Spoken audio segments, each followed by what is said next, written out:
Hi friends, welcome back to our channel. నాలుగేళ్లకు ఒకసారి జరిగే ఒలింపిక్స్ ఆటల్లో ఉగ్రవాదుల కుట్రలను, కుతంత్రాలను భగ్నం చేసేందుకు ఒలింపిక్ కమిటీతో పాటు ఫ్రాన్స్ ప్రభుత్వం కూడా కట్టుదిట్టమైన భద్రత ఏర్పాటు చేస్తోంది. చీమ చిటుక్కుమన్నా వెంటనే తెలిసిపోయేలా పటిష్ట నిఘా ఏర్పాటు చేస్తుంది.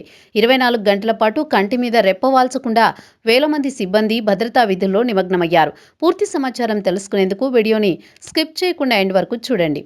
ఒలింపిక్స్ క్రీడల సందర్భంగా ఎలాంటి అవాంఛనీయ ఘటనలు జరగకుండా కట్టుదిట్టమైన భద్రత ఏర్పాటు చేశారు. ఫ్రాన్స్ ప్రభుత్వానికి సాయం చేసేందుకు భారత్ K9 డాగ్ స్క్వాడ్ ఇప్పటికే విధులు నిర్వహిస్తోంది. ఫ్రాన్స్లో జరిగే ప్యారిస్ ఒలింపిక్స్ క్రీడల భద్రతలో భారత్ కూడా పాలు పంచుకుంది. భద్రతలో తమకు సహకరించాలని ఫ్రెంచ్ ప్రభుత్వం చేసిన విజ్ఞప్తికి అంగీకారం తెలిపిన మోదీ ప్రభుత్వం భారత్ నుంచి K9 విభాగానికి చెందిన డాగ్ స్క్వాడ్ ఫ్రాన్స్కు పంపింది. ఒలింపిక్స్కు పంపే ముందు ఈ స్క్వాడ్ను ప్రత్యేకంగా 6 నెలల పాటు శిక్షణ ఇచ్చారు. ఈ 10 మంది బృందంలో 6 బెల్జియన్ షెపర్డ్లు, 3 జర్మన్ షెపర్డ్లు, ఒక లాబ్రడార్ రిట్రీవర్ జాతి శునకాలు ఉన్నాయి. ఇవి ఇప్పటికే ప్యారిస్ చేరి ఒలింపిక్ విలేజ్లో భద్రతలో నిమగ్నమయ్యాయి. ఒలింపిక్స్ గ్రామం వద్ద పెట్రోలింగ్ నిర్వహిస్తూ భారత భద్రతా సత్తాను చాటుతున్నాయి. ప్యారిస్ ఒలింపిక్స్లో రోజుకు 30,000 మంది భద్రతా సిబ్బందితో బందోబస్తు ఏర్పాటు చేశారు.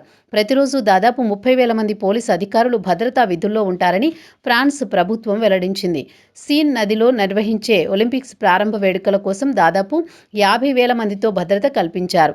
ఉగ్రవాది ఒసామా బిన్ లాడెన్ను హతమార్చడంలో కీలక పాత్ర పోషించిన బెల్జియన్ మలినోయిస్ డాగ్ స్క్వాడ్ కూడా ప్యారిస్ ఒలింపిక్స్ క్రీడా గ్రామంలో ఫ్రాన్స్లో మోహరించింది.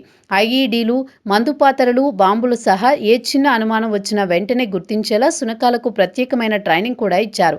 ప్యారిస్ ఒలింపిక్ విలేజ్లో ఏదైనా అనుమానాస్పద వస్తువు ఉనికిని చాలా వేగంగా గుర్తించేలా ప్రత్యేక సెన్సర్లు కూడా ఏర్పాటు చేశారు. ఈ భద్రత కోసమే ఫ్రాన్స్ ప్రభుత్వం $1 బిలియన్ నిధులు కేటాయించింది. ఇది ఫ్రెండ్స్ ఇవాల్టి వీడియో. మరిన్ని ఇంట్రెస్టింగ్ అప్డేట్స్ కోసం ఛానల్ని సబ్స్క్రైబ్ చేయడం మర్చిపోకండి.